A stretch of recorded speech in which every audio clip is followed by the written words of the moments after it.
Fala pessoal, tudo tranquilo? Estamos aqui de volta e vamos falar sobre as camadas que compõem a atmosfera agora, certo? Então, a nossa constituição da nossa atmosfera terrestre, elas são baseadas na variação de temperatura, correto? São elas, né, a troposfera, a estratosfera, a mesosfera, a termosfera e exosfera. Elas representam as divisões da atmosfera terrestre em níveis de características particulares. Cada camada tem a sua característica única. A divisão mais comum, ela se baseia-se na variação da temperatura e de acordo com a altitude, né, entre elas.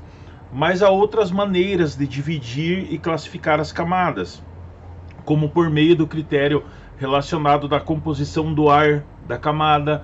A classificação baseada na temperatura, ela divide a atmosfera em 5 camadas bem distintas. Então, essas que eu comentei com vocês: a troposfera, estratosfera, mesosfera, termosfera e exosfera. Importante assim, pessoal, salientar que essa divisão não apresenta limites bem estabelecidos, tá, entre as camadas, visto que a nossa atmosfera é um meio fluido e é constituído por diversos gases. Então ela não tem um limite específico. A troposfera vai até aqui, a estratosfera vai até aqui.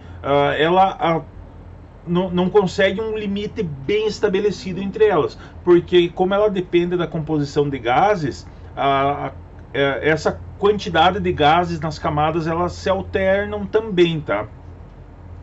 A composição da nossa atmosfera terrestre, que é conhecida como a camada gasosa, né, que envolve a Terra, ela é constituída por oxigênio, nitrogênio, gás carbônico, argônio e outros gases dispersos no meio.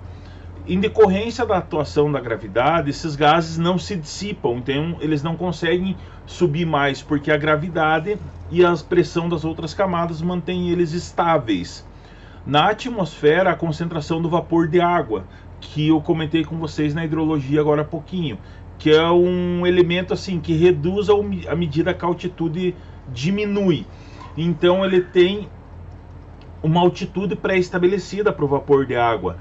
Ele influencia diretamente na dinâmica das temperaturas, porque a água ela tem a capacidade de absorver e emitir calor. Você vê facilmente isso quando você põe a água esquentar no fogão e você tem a transmissão de calor que ocorre da chama para a chaleira, que consequentemente passa para a água, e ela emite calor também, porque você encosta a mão nela, ou você coloca ela numa bolsa de água ou numa garrafa de água, você vai sentir a emissão de calor que ocorre por parte da molécula da água.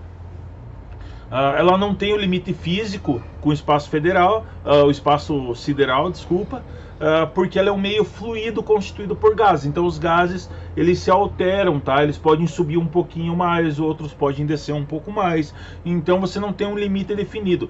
Toda a dimensão das camadas, elas acabam se misturando um pouquinho, tá? Devido a essa fluidez dos gases.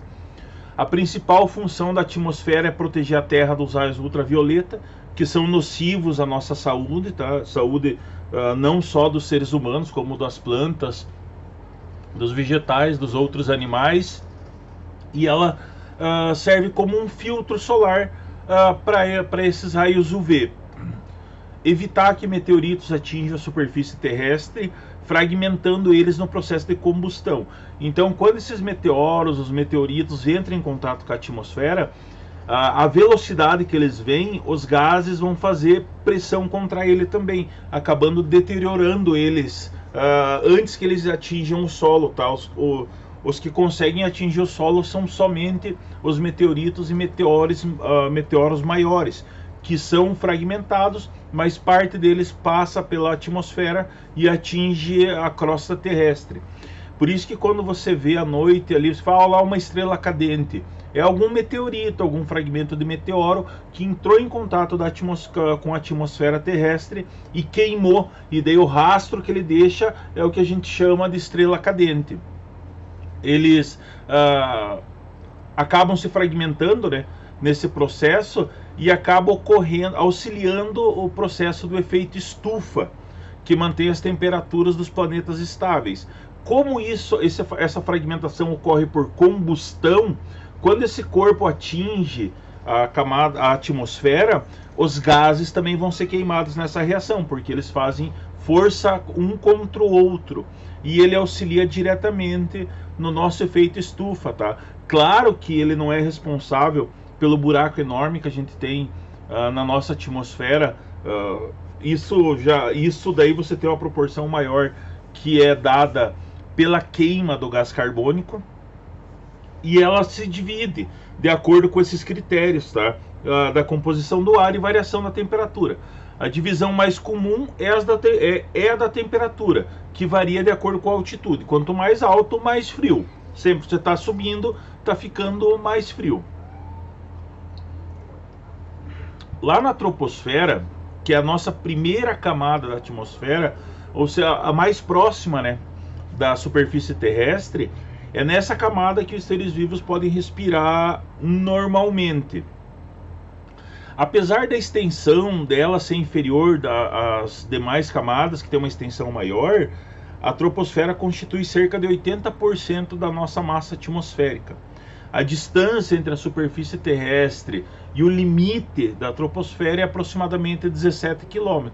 Então, se você subir 17 km a partir da nossa crosta terrestre, você ainda consegue respirar normalmente.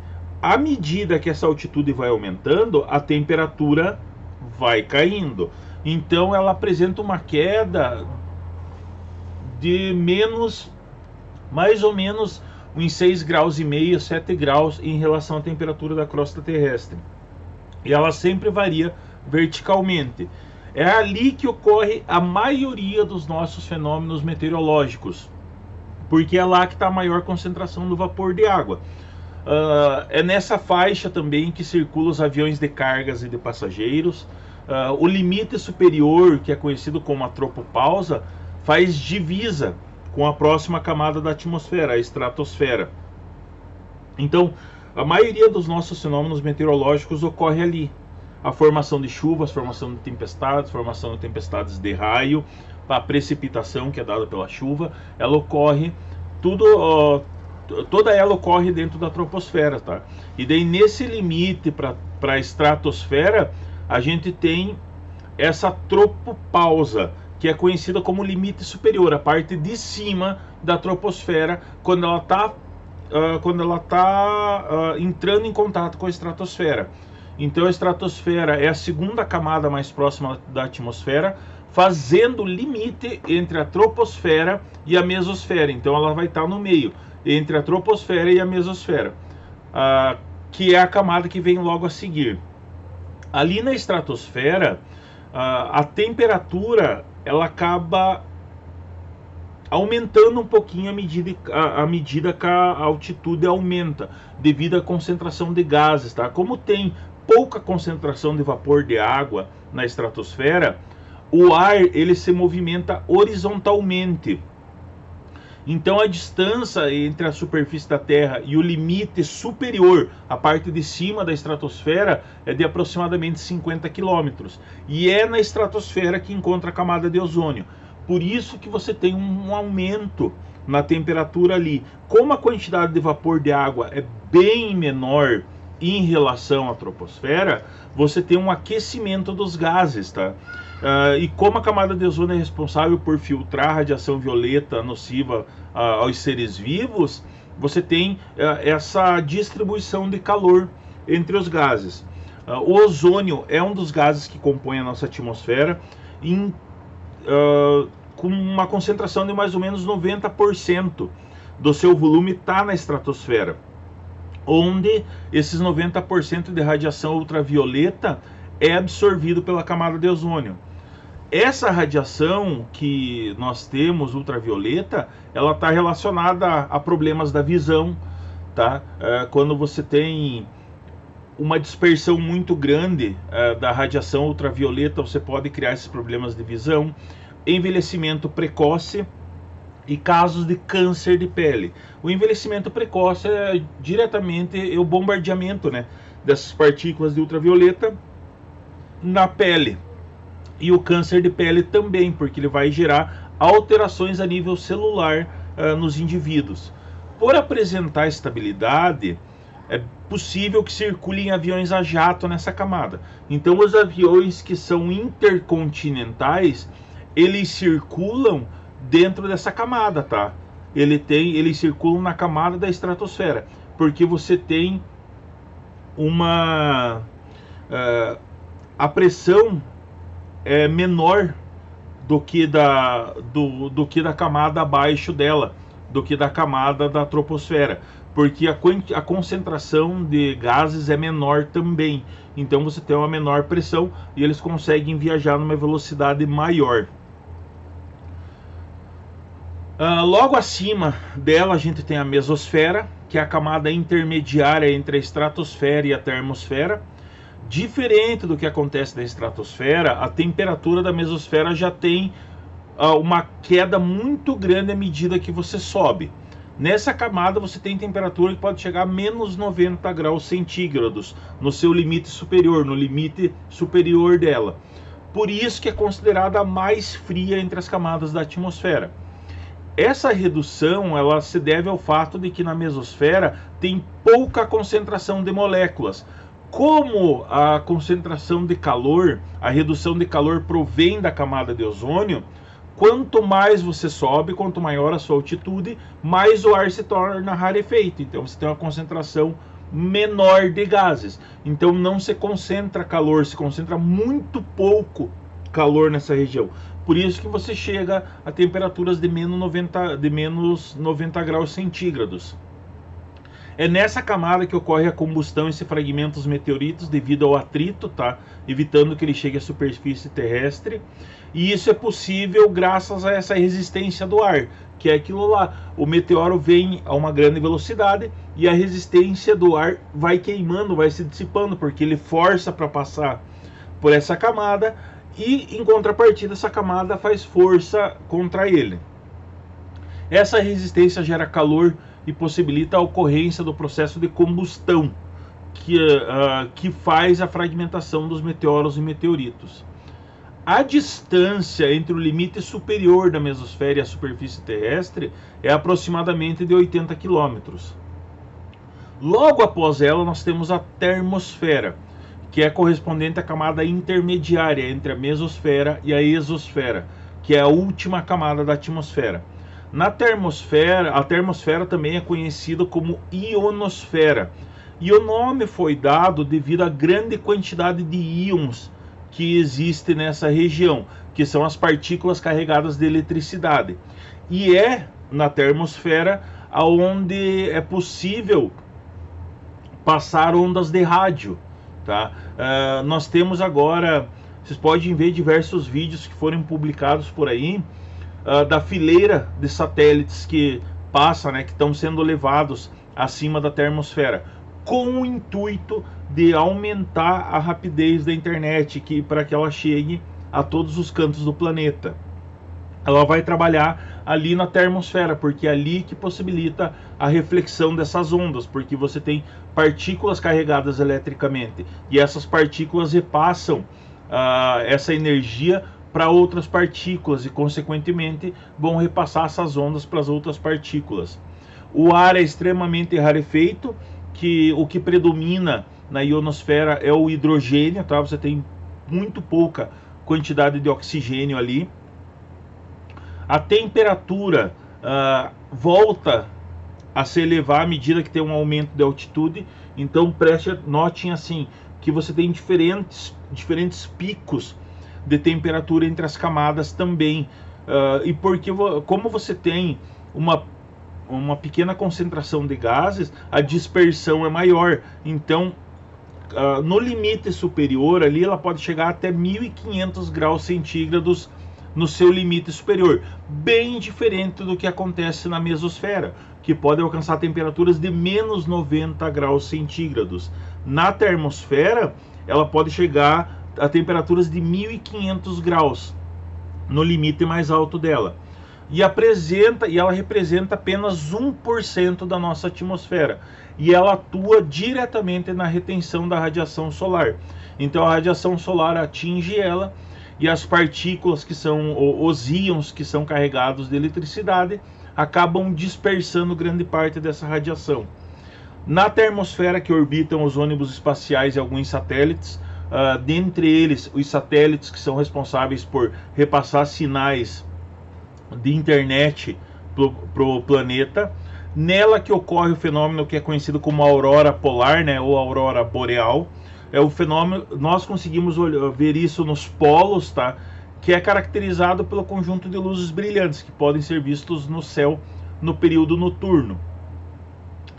No hemisfério norte é conhecido como aurora boreal, no hemisfério sul é conhecido como aurora austral, e ela se dá através dessa queima de gases. Como a temperatura é muito grande, que ela chega a 1500 graus centígrados, alguns gases são queimados nessa camada. Então você tem essa formação das luzes, que é essa queima de gases. A distância entre o limite superior da termosfera até a superfície terrestre é de aproximadamente 600 km, certo?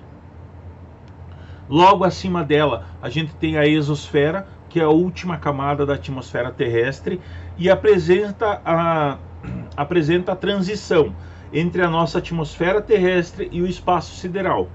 Ela se inicia ali por volta dos 600 km da superfície terrestre e não tem limite superior visível, em decorrência dos gases, né, que são extremamente rarefeitos que a constituem. Então a gente consegue colocar um limite médio, que lembra que ele é bem variável devido à constituição dos gases e o acúmulo dos gases nas regiões. Metade da camada é composta por gás hélio e a metade por hidrogênio, devido a eles ser extremamente mais leves, né, a diferença de peso entre os gases. Na exosfera que está presente as partículas que se desprendem da gravidade da Terra. Então as partículas que são perdidas daqui, elas ficam presas, né, lá na exosfera. As temperaturas são elevadas, perto dos 1000 graus centígrados, superando 1000 graus centígrados.